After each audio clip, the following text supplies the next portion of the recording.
अस्सलाम वालेकुम। कैसे हैं नाज़रीन? उम्मीद करती हूँ बिल्कुल खैरियत से होंगे। अल्लाह ताला आपको अपने घरों में खुश आबाद रखे। और आज की वीडियो में आप जानेंगे हम मालूमात और इलाज, जो कि बहुत ज़्यादा लोग परेशान हैं, जिन लोगों का रंग बहुत ज़्यादा ख़राब हो चुका है, रंग जो है स्याही माइल हो चुका है और बहुत ज़्यादा डल हो गया है।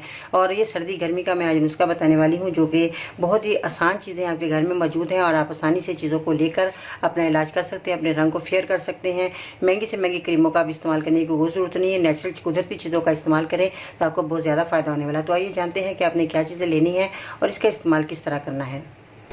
तो कैसे हैं आप? उम्मीद करती हूँ आप बिल्कुल खैरियत से होंगे। आज मैं सबसे पहले तो आपको ये बहुत ही एक अच्छी बात बताना चाहूँगी। वो लड़की जिसके पाँव में चप्पल भी ना थी, माँ बनते ही उसके कदमों में जन्नत आ गई।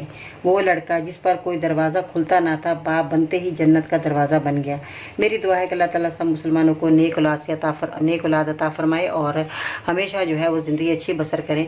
और जिन लोगों की ये परेशानी बढ़ गई है, जैसे कि आजकल के मौसम में गर्मी हो या सर्दी हो, तो मर्द भी जो है इस परेशानी में मुब्तला हो जाते हैं। तो ये मर्दों के लिए भी बहुत उम्दा जो है चीज़ें हैं जो मैं नुस्खा बताऊंगी। आप इनको बहुत आसानी से आपको ये चीज़ें मिल जाएंगी। अगर आपके घर में एलोवेरा जेल लगा हुआ है, तो पौधा लगा हुआ है, तो आप एक पत्ता एलोवेरा जेल का काटें और इसको जो है आपने इस्तेमाल में लेना है। और इसका जो है ये कांटे वाली जो चीज़ देख रहे हैं आप, ये सारी कांटे इसके इधर से पहले उतारें, फिर ऊपर से पत्ता उतारेंगे तो चम्मच की आप इस तरह चम्मच की मदद से जो है इसको इस तरह खुरच कर आप जो है एलोवेरा जेल को निकाल सकते हैं। तो ये बहुत आसानी से निकल जाएगा। इसके बाद जैतून का तेल आपने इस्तेमाल करना है, जो आप इस वक्त देख रहे हैं जैतून का तेल है। और मुल्तानी मिट्टी का आपने इस्तेमाल करना है, जो कि मुल्तानी मिट्टी जो है जो हम छोटे होते थे तो इससे हम ना तख्ती को लेप लगाकर तो हम लिखा करते थे, तो बहुत अच्छी राइटिंग आती थी। तो ये हमने बहुत अरसा यानी कि 5-6 साल तक मैंने जो है ये तख्ती बहुत लिखी है। तो इससे जो है मैं कहना चाहूँगी कि घर में माएँ जो है अपने बच्चों को तख्ती जो है इससे जो है लेप करके तख्ती लिखना सिखाया करें, कलम और दवात के साथ, क्योंकि आजकल ये चीज़ें नहीं रही। मगर मैं कहती हूँ कि इससे के लिखने से इतना अच्छा फ़ायदा होता है कि बच्चे की याद जो है दाश्त तेज़ हो जाती है और इसकी जो बातें लिखता है तख्ती के ऊपर वो याद रहती हैं।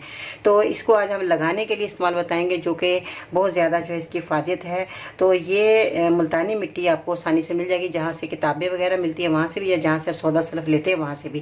क्योंकि बाहर लोग मुझे कहते हैं कि बाजी चीज़ें कहाँ से मिलेंगी, इसलिए मुझे तफसील से बताना पड़ता है कि आप यहाँ से चीज़ें ले सकते हैं, ताकि आपको बाज़ार में घूमते हुए परेशानी ना हो कि ये चीज़ें आप कहाँ से मिलेंगी। तो ठीक है जी, मुल्तानी मिट्टी का पाउडर आपने बना लेना है अच्छे तरीके से। 2 चम्मच आपने, इतने बड़े आपके पास चम्मच होने चाहिए, 2 आपने जो है भर कर इसको एक प्याले में डाल लेना है। और उसके बाद एलोवेरा जेल, जैसे मैंने बताया तरीका, इस तरह आप निकालें तो एलोवेरा जेल का 1 चम्मच आपने ले लेना है। जैतून के तेल के आपने 2 से 3 कतरे मिला लेने हैं। आप यकीन जानिए जब ये मिक्स करके आप चेहरे पे लगाएंगे, आपका रंग फेयर हो जाएगा, आपके दाने चेहरे पे हैं वो भी खत्म हो जाएंगे, और आपके जो है ऑयली स्किन है वो भी आपकी जो है बहुत अच्छी और नर्म मुलायम आपकी स्किन हो जाएगी। आप ये इस्तेमाल करके देखें तो सही है, और आपको इतना फ़ायदा हो जाएगा कि आपके जो आंखों के नीचे डार्क सर्कल है वो भी खत्म हो जाएंगे, और जो बहुत ज़्यादा झुर्रियाँ आ गई हैं उनका भी बहुत ज़्यादा खात्मा होगा। ये आप इस्तेमाल करें और फीडबैक में बताना है कि आपको मेरा ये नुस्खा कैसा लगा। मर्द और औरत दोनों इस्तेमाल कर सकते हैं। छोटी उम्र की जो बच्चियाँ हैं वो बहुत ज़्यादा महंगी से महंगी क्रीमें लगाती हैं, तो उनकी जिल्द जो है बहुत ज़्यादा पतली हो जाती है। उनके जो है जिल्द के ऊपर जो है जब हम देखते हैं तो वेनें नज़र आ रही होती हैं। तो इसलिए मैं कहना चाहूँगी नेचुरल कुदरती चीज़ों का इस्तेमाल करें, तो महंगी से महंगी क्रीमों से आपसे जान छूट जाएगी। ये रोज़ाना आपने अमल करना है, किसी भी टाइम आप ये अमल कर सकते हैं। सादे पानी में बाद में मुँह धो लें तो आप देखेंगे बेहतरीन आप रिजल्ट पाएंगे। ठीक है जी, अपना बहुत सारा ख्याल रखना है। चलते चलते आपने एक और काम करते जाना है कि अगर आपको मेरी वीडियो पसंद आ गई तो लाइक करें, शेयर करें और चैनल को सब्सक्राइब करें, और बेल आइकन को दबाना मत भूलिएगा। तो अगर आप बेल आइकन को दबा लेते हैं तो आपको इस तरह की मालूमात वीडियो मिलती रहेंगी, और आप ज़्यादा से ज़्यादा फ़ायदा हासिल करते रहेंगे, बीमारियों को आप दूर करते रहेंगे, और अपनी स्किन के हवाले से, बालों के हवाले से और भी जो भी परेशानियाँ आपकी मेरी इन वीडियो में मिलती रहेंगी, और आप घर बैठे अपना इलाज करते रहेंगे। अपना बहुत सारा ख्याल रखिएगा, दुआ में याद रखिएगा। इंशाल्लाह ताला ज़िंदगी रहे तो फिर मिलते हैं नई वीडियो में, इंतज़ार कीजिएगा। अल्लाह हाफिज़।